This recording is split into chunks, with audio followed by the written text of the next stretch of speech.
Bismillahirrahmanirrahim. Assalamualaikum warahmatullahi wabarakatuh. Sebelumnya perkenalkan, nama saya Asep Irawan, asal dari Bogor.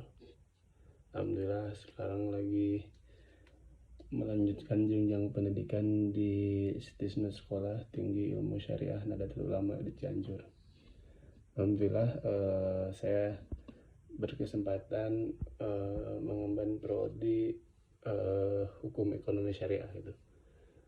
Baik, saya duduk di sini menghadap kamera, menghadap teman-teman, baik pendengar atau yang menonton video ini. Pertama, saya ingin memenuhi tugas matkul saya, yaitu matkul sosiologi hukum gitu, yang diampu oleh dosen Bapak Anwar. Saya ucapkan terima kasih kepada beliau selaku pembimbing pengampu matkul sosiologi hukum di semester saya.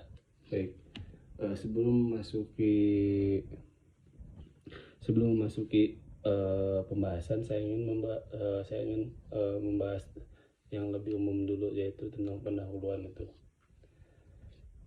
Pada dasarnya, masyarakat atau kehidupan sosial sesungguhnya himpunan dari berbagai macam hubungan antara para anggotanya. Hubungan inilah yang pada akhirnya membentuk kehidupan sosial. Dengan demikian, dapat kita katakan bahwa kehidupan sosial merupakan jalinan dari berbagai hubungan yang dilakukan antara para anggota masyarakat satu sama yang lain gitu. Terus kehidupan masyarakat dapat berjalan dengan tertib dan teratur didukung adanya suatu tatanan dalam masyarakat, yaitu menciptakan hubungan-hubungan yang tetap dan teratur antara anggota-anggota masyarakat. Baik, saya di sini mengambil 3 poin tentang sosiologi hukum. Yang pertama yaitu kebiasaan. Kebiasaan terdiri dari norma adat yang dilakukan masyarakat sehari-hari dipandang sebagai sesuatu perbuatan hukum yang harus ditaati. Apabila mereka melanggar, maka norma adat yang dipakai. Terus yang kedua, hukum yang murni, yaitu dibuat sengaja oleh badan perlengkap dalam masyarakat yang khusus ditugasi untuk menciptakan pembuatan hukum untuk menegakkan ketertiban dalam masyarakat. Terus yang ketiga, kesusilaan adalah tatanan nilai tinggi laku masyarakat pada suatu perbuatan yang dianggap tidak bertentangan dengan norma-norma maupun aturan yang berlaku di masyarakat. Jadi teman-teman, pada dasarnya hukum adalah suatu jenis perintah, tetapi karena ia disebut perintah, maka setiap hukum yang sesungguhnya mengalir dari satu sumber yang pasti. Apabila suatu perintah dinyatakan atau diumumkan, satu pihak menyatakan suatu kehendak agar pihak lain menjalankan atau membiarkan itu dijalankan, begitu. Baik, saya di sini akan membahas sedikit tentang pengertian dasar hukum dan realitas sosial. Di sini saya mengambil 3 poin, nanti saya tulis di bawah ini. Jadi pengertian dasar hukum dan realitas sosial, ciri khas dan pengertian hukum memiliki keunikan tersendiri.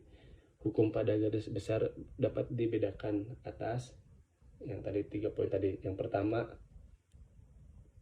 yaitu tentang kaidah hukum, objeknya menyoroti das solen, apa yang seharusnya dilakukan dan apa yang seharusnya tidak dilakukan, lebih dikenal dengan hukum perdata dan hukum pidana. Lalu yang kedua, ilmu tentang kenyataan hukum. Di Indonesia kita kenal dengan sosiologi hukum atau hukum dan masyarakat. Lalu yang ketiga ialah tentang pengertian pokok hukum. Di Indonesia kita kenal dengan pengantar ilmu hukum. Baik, pasti di sini teman-teman juga dalam tanda kutip bertanya apa yang dimaksud dengan hukum sosial gitu. Nah, hukum sosial ini adalah hukum yang berbicara tentang hakikat manusia dan masyarakatnya. Artinya, bagaimana perilaku hukum itu sendiri yang justru ada dan tumbuh di tengah-tengah kehidupan sosial masyarakat, seperti itu. Terus, bagaimana hukum berperan dalam pengendalian sosial? Nah, hukum sebagai agen pengendali sosial berperan aktif sebagai sesuatu yang mampu menetapkan tingkah laku manusia yang menyimpang terhadap aturan-aturan hukum, sehingga hukum dapat memberikan sanksi bagi para pelanggarnya, seperti itu. Baik, terima kasih. Sedikit itu yang saya bisa sampaikan, kurang lebihnya mohon maaf. Sekali lagi saya berterima kasih kepada dosen pengampu yaitu Pak Anwar, selaku pengampu mapel hukum sosial ini. Saya ucapkan terima kasih, semoga sehat-sehat selalu, dan teman-teman juga. Saya akhiri, wallahul muwaffiq ila aqwamit thoriq. Assalamualaikum warahmatullahi wabarakatuh. Dadah.